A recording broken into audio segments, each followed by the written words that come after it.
Hello guys, మీరు చూస్తున్నారు RK ఎక్స్ప్లో Telugu channel.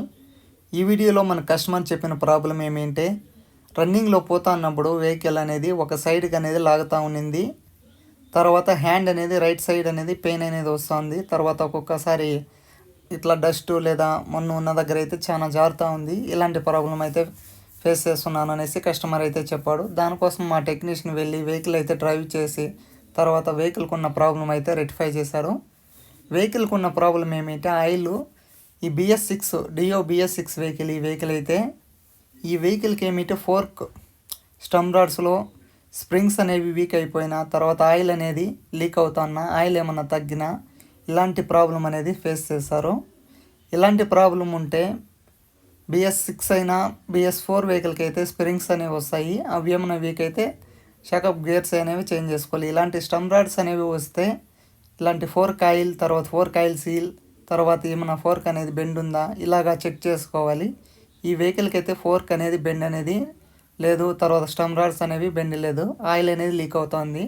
One side అనేది ఆయిల్ బాగుంటుంది, ఇంకో సైడ్ అనే ఆయిల్ అనేది తగ్గిపోయినా స్ప్రింగ్స్ ఏమన్నా పోయినా అన్లెవెల్ అనేది పోతుంది. ఈ వెహికల్ డియో BS6 మీరే చూస్తున్నారు కదా. ఇలాంటి ప్రాబ్లం ఉంటే ఎలాగ రెక్టిఫై చేసుకోవాలి అంటే, ఫ్రంట్ ఫోర్క్ ఆయిల్ సీల్ తర్వాత ఫోర్క్ ఆయిల్ స్ప్రింగ్ ఏమన్నా వీక్ అయిందా ఇవన్నీ చెక్ చేసుకోవాలి. ఈ వెహికల్ మేము చూపిస్తాను చూడండి. ఆయిల్ అనేది లీక్ అవుతూ ఉన్నింది రైట్ సైడు. ఈ విధంగా మనమైతే దాని ఫోర్క్ ఆయిల్ ఇవన్నీ చేంజ్ చేయాలంటే ఈ విధంగా అన్నీ ఓపెన్ చేసేయాలి. తర్వాత స్టమ్ రాడ్స్ అన్నీ ఓపెన్ చేసిన తర్వాతే దాన్ని అయితే రీప్లేస్ చేసే అవకాశం ఉంటుంది. కాబట్టి ఇవన్నీ ఈ పార్ట్స్ అన్నీ ఓపెన్ చేస్తున్నాడు. ఆయిల్ అనేది ఎలాగ లీక్ అవుతుందని చూపిస్తాను చూడండి.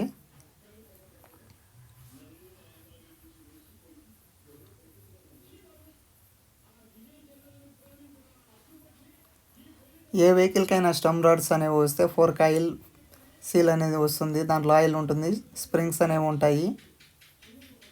చూస్తున్నారు కదా రైట్ సైడ్. ఈ ఫోర్క్ ఆయిల్ సీల్ కూడా కొంచెం కాస్ట్ తక్కువే పడుతుంది, మీకైతే 300 బిలో అయితే ఉంటుంది. ఏ వెహికల్కైనా అంటే స్పోర్ట్స్ మోడల్స్ కాదు, నార్మల్ వెహికల్స్కి అయితే. తర్వాత ఆయిల్ కూడా లోపల గేజ్ బట్టి వేయాలి, అన్లెవెల్ కాకుండా తర్వాత లెవెల్గా వేయాలి, ఎంత క్వాంటిటీ వేయాలి అనేసి ఆ విషయాలన్నీ తెలిసి ఉండాలి. లేదంటే ఎక్కువ తక్కువ అయినా కానీ మనకి సేమ్ అది ప్రాబ్లం అనేది సాల్వ్ అనేది కాదు. ఇప్పుడైతే ఈ వెహికల్కి ఫోర్క్ ఆయిల్ సీల్ తర్వాత ఇదేమన్నా లైన్స్ ఏమన్నా పడిందా ఇవన్నీ చెక్ చేసుకోవాలి.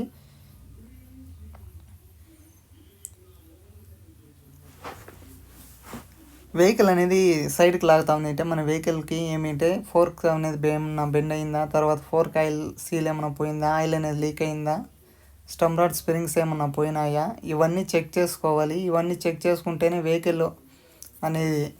వెహికల్ ప్రాబ్లం రెక్టిఫై అనేది అవుతుంది, లేదంటే కాదు.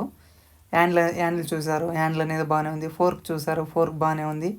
ఇక్కడ స్టమ్ రాడ్ దగ్గర ఆయిల్ అనేది లీక్ అవుతా ఉన్నింది.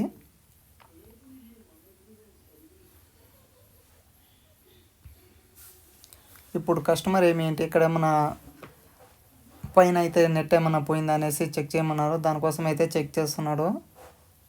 టైట్ అవుతుందా లేదా, లూజ్ అవుతుందా లేదా అనేసి, టైట్గా ఉందా, థ్రెడ్డింగ్ ఏమైనా పోయిందా అనే దానికోసం అయితే చెక్ చేస్తున్నాడు. ఫుల్ టైట్ అయితే ఉంది.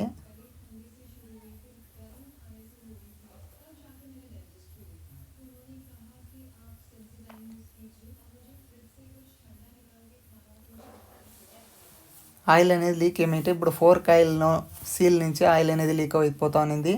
ఈ ఆయిల్ క్వాంటిటీ అనేది గేజ్కి లేకపోవడం వల్ల ఒక సైడ్ అయితే బాగానే ఉంటుంది, ఇంకో సైడ్ ఏమైతే సైడ్కి అనేది లాగుతూ ఉంటుంది. ఎందుకంటే అన్బ్యాలెన్సింగ్గా ఉంటుంది. అన్బ్యాలెన్సింగ్గా అంటే ఆయిల్ తక్కువ ఉంటుంది కాబట్టి వెయిట్ దాని మీద పడినప్పుడు కొంచెం డౌన్కి పోతుంది. ఇలాగ డౌన్ పోయినప్పుడు మనకి హ్యాండ్ అనేది కూడా కొంచెం డౌన్కి పోతుంది, బైక్ కూడా సైడ్ లాగుతూ పోతుంది. ఇలా ఉన్నప్పుడు ఏమిటంటే మనకి యాక్సిడెంట్స్ తర్వాత వెహికల్ అనేది మనకి డ్రైవ్ చేయడానికి ఇష్టం కూడా ఉండదు. చూడండి, ఫోర్క్ ఆయిల్ సీల్ చేంజ్ చేయాలంటే ఈ విధంగా దాంట్లో ఉన్న ఆయిల్ అంతా రిమూవ్ చేసి స్ప్రింగ్ ఉన్నది చూడండి, ఆ స్ప్రింగు అంతా చెక్ చేసుకోవాలి. ఈ ఆయిల్ సీల్ నీట్గా రిమూవ్ చేయాలి. రిమూవ్ చేసి స్టమ్ రాడ్ ఏమన్నా లైన్స్ ఏమన్నా ఉన్నదా లేదా ఇవన్నీ చెక్ చేసుకోవాలి. ఇవన్నీ చెక్ చేసుకున్న తర్వాతే మనం ఆయిల్ సీల్ అయితే చేంజ్ చేయాలి. మనం ఏమిటి ఫోర్క్ స్టమ్ రాడ్ అనేది లైన్స్ ఏమైనా పడింటే ఇలాగ సస్పెన్స్ అయినప్పుడు ఆ లైన్స్ ఏమైనా ఉంటే మనకి ఫోర్క్ ఆయిల్ సీల్ వేసినా కూడా వేస్ట్ అయిపోతుంది. ఎందుకు వేస్ట్ అయిపోతుంది అంటే ఈ లైన్స్ ఉండటం వల్ల అక్కడ ఎయిర్ అనేది తీసుకుంటుంది, ఆయిల్ అనేది లీక్ అయిపోతుంది. మీరు చేంజ్ చేసి కూడా వేస్ట్. స్టమ్ రాడ్ని ఫస్ట్ అయితే చెక్ చేసుకోవాలి. ఎందుకంటే ఇప్పుడు చెప్పాను కదా, లైన్స్ ఏమైనా పడింటే మన ఫోర్క్ ఆయిల్ చేంజ్ చేసి తర్వాత ఫోర్క్ ఆయిల్ సీల్ చేంజ్ చేసి లేబరు ఇన్ని చేసి కూడా మనకి వేస్ట్ అయిపోతుంది. అదేమన్నా లైన్స్ పడింటే మెయిన్ అయితే ఆ స్టమ్ రాడ్ ఫోర్క్ స్టమ్ రాడ్ అయితే చేంజ్ చేసుకునేయండి. చేంజ్ చేసిన తర్వాతే ఈ ప్రాబ్లం అయితే రెక్టిఫై అవుతుంది, లేదా రెక్టిఫై అనేది కాదు. ఈ వెహికల్కి అయితే ఇప్పుడు ఆ స్ప్రింగ్ అయితే బాగానే ఉంది. ఆ ఫోర్క్ ఆయిల్ మాత్రం చేంజ్ చేసి ఈ ఆయిల్ సీల్ అనేది చేంజ్ చేస్తారు. ఈ విధంగా ఉంటుంది. స్టమ్ రాడ్స్ వచ్చే ప్రతి ఒక్కదానికి ఫోర్క్ ఆయిల్ సీల్ అనేది వస్తుంది. ఏ వెహికల్ అయినా మీ వెహికల్ ఏమన్నా ఇలాగ ఆయిల్ అనేది చేంజ్ అయితే ప్రతి ఒక్క వెహికల్ మీ వెహికల్కి ఏమన్నా ఆయిల్ అనేది లీక్ అయింటే ఈ ప్రాబ్లం అనేది ఫేస్ చేస్తుంటారు. ఇలాగ మీ వెహికల్ అయితే రెక్టిఫై చేసుకోవాలి. ఇప్పుడున్న పాత ఆయిల్ సీల్ని అయితే రిమూవ్ చేసి ఆయిల్ అంతా రిమూవ్ చేసి దానికి ఉన్న ఫిట్టింగ్స్ అంతా రిమూవ్ చేసి సేమ్ అదే విధంగా ప్రతి ఒక్కటి కొత్తది వేసి దాన్ని అయితే సేమ్ ఎప్పుడే ఓపెన్ చేసిన విధంగా ప్రతి ఒక్కటి అలాగే ఫిట్ చేసి ఒకసారి వెహికల్ అయితే డ్రైవ్ చేసి కస్టమర్కి అయితే ఇస్తారు. ఈ ఇన్ఫర్మేషన్ మీకు నచ్చినట్లయితే ఆర్కే ఎక్స్ప్లోర్ తెలుగు ఛానల్ని సబ్స్క్రైబ్ చేయండి. మీకు ఎలాంటి డౌట్స్ ఏమన్నా ఉంటే కామెంట్ సెక్షన్లో కామెంట్ చేయండి. మీకు ఈ వీడియోస్ అనేవి నచ్చితే మాత్రం సబ్స్క్రైబ్ అయితే చేయండి, లేదా లేదు. నచ్చినట్లయితే సబ్స్క్రైబ్ అయితే చేయండి, నచ్చకపోతే చేయండి.